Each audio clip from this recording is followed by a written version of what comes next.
Сайн байцгаана уу янз байна. Тэгээ та бүхэн надад асуулт тавьсан байна л да нэг юмхтэй. Тэгээ би нөхрөө яаж залбирах вэ? Миний нөхөр итгэвч биш. Тэгээд бас их архины донтой байгаамаа. Яаж залбирах вэ гэд. Тэгээд нөхөр маань итгэвч бишээ. Тэгтээ бас муу сонстой юм шиг байна. Ингээд сонин нүд там хачин болоод байт юм аа. Тэгээд өөрөөсөө гинт бас өөр биш өөр хүн шиг болдгоо. Яаж залбирах вэ гэд асуултууд асуусан байна л да. Тэгээд энэ асуултуудад бас би хариулъя гэж бодсон.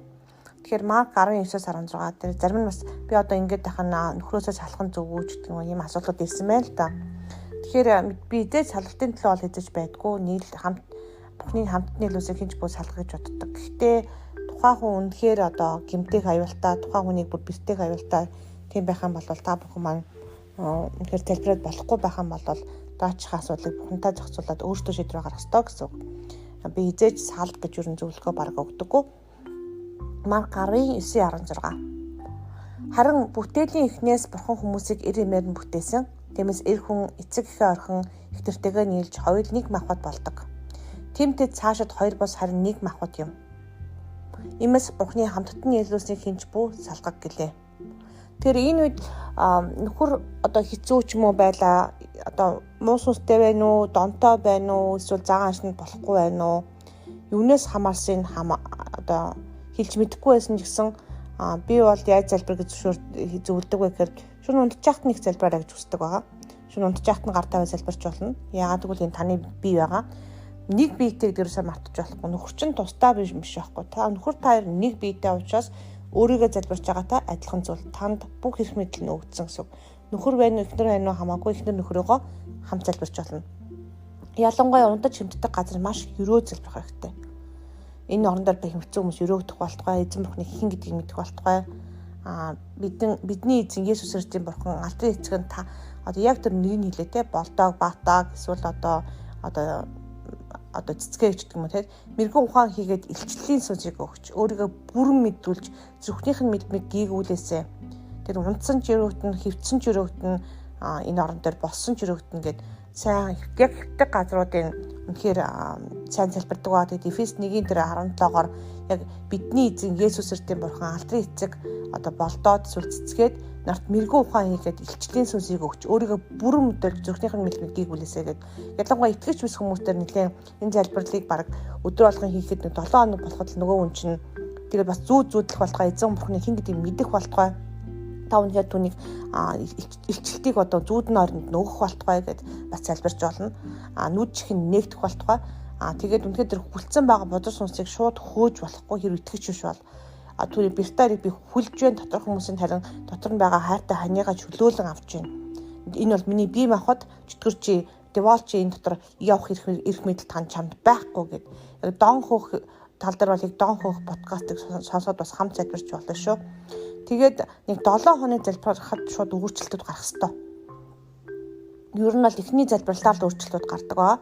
Тэгээд сүнс хөөх хэрэг үнэхээр муу сүнс байгаад хөөх шаардлагатай байх юм бол шууд гарааж тавиал унтчихтан залбирахад тэр шууд гардаг баг. Зүүдний оронд нь чөлөөлт явагддаг. Хөвтчихтан тэр хүн мэдсэн мэдээгөө залбирахад муу сүнс мэдж байгаа та сүнстэй залбирж байгаа болохоос тухайн махан бие унтчих нь бол ерөөсөө хамаатай биш гэсэн үг. Тэгэхээр махан биеэс үл хамааран залбиралт хийх бүрэн боломжтой гэсэн үг. Тэгээд энэ дээр бас хүүхдүүдийг бас сайн өрөөх хэрэгтэй хүүхдүүд асуудалтай байх юм бол буч нь бүхний хаанчлал яг эдний буй хүүхдүүдийн адил хүмүүсийнх юм. Үнээр би танарт хэлье. Бүхний хаанчлалыг хүүхдтэй адил хүлээж аваагүй хүн тийш өрөөсөө орохгүй гэж. Есүс хүүхдүүдийг тэрвж тэдэн дээр гар тавиад өрөө. Тэгэхээр бид нар яг Есүс шиг үйлдэл хийх ёстой. Хүүхдүүдэд тэрвэрнэ. Тэгээд тэдэн дээр гар тавиад өрөөж явах ёстой гэсэн үг. Тэгэхээр хүүхдүүдийг ерөөсөө би бол ялангуяа залбирахтаа маш их тэрвэр залбирдаг ба. Бүр тэрвэрдэг бүтэн тэрврээд өөрийгөө тавьтлан тэгээд бузар сүнс байл хөө цэвэрлэн зааш байсан ч гэсэн залбирна шууд барьж аваад тэрвэрдэг эсвэл хажууд нь тэрвэрж байгаа залбирдаг ба. Тэгээд залбирсаас гадна дараа нь өрөөдөг байгаа. Хүүхдүүдийг өрөөж явах явдал маш чухал. Ялангуяа хань ижлээ өрөөх явдал маш чухал. Ам хэлээрээ ерөөсө харааж болохгүй. Хань ижлээ гадагшаа хүнд бас ерөөсө муулж болохгүй. Үнэхээр асуудалтай хүмүүс бас байна. Үнэхээр асуудалтай. Би үнийгээ гимтээсэн, цогсон одоо ер нь бол хэрүү тэр муу сүнсээс яах юм бол та нар муу сүнс миний байхад хүрэх гэсгүй гэд буй хүрх ерөөсөө ёсгүй.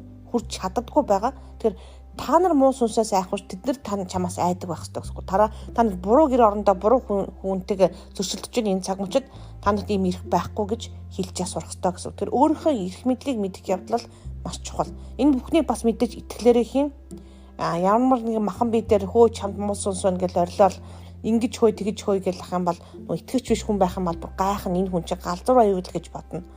Тийм учраас та бүхэн энэ хүмүүсийг унтж яахт нь хийж болно, байхгүй үед нордрын сайн залбирч болно. Тэгээд үнэхээр тэрээ залбирах боломжтой бол өөрт нь ойлгох хэрэгтэй. Хоёулаа хамт Библи стори эзний үгнээс нэг л өгүүлбэр уншия хамт гээд ихт нуршихгүй өөрөөр нь уншуулах ч юм уу, өөрөөр нь айлгуулах чанга дугаар Библийн нэг л ишлэл хайрын ишлүүдийг бас уншуулж бас болно. Тэгээд их хүчлэхгүй, их дарамтлахгүй хийх ёстой шүү гэж бас хэлмээр байна. Тэгээд үнээр хайраар үйлчлэх үед, хараар тэврэх үед, хараар залбирах үед хүмүүс заавал өөрчлөгдөж байгаа. Хүүхдч өөрчлөгдөн нь ханжаач өөрчлөгддөг байгаа. Хамгийн гол нь та өөрөө эзэнтэй ойрхон байх ёстой, өөрөө зөв байх ёстой гэсэн. Хин нэгний буруутахаас өмнө бас надад юу байна гэж шалгаараа. За, танд амжилт хүсье. Бурхан танд үнэхээр хайртай шүү.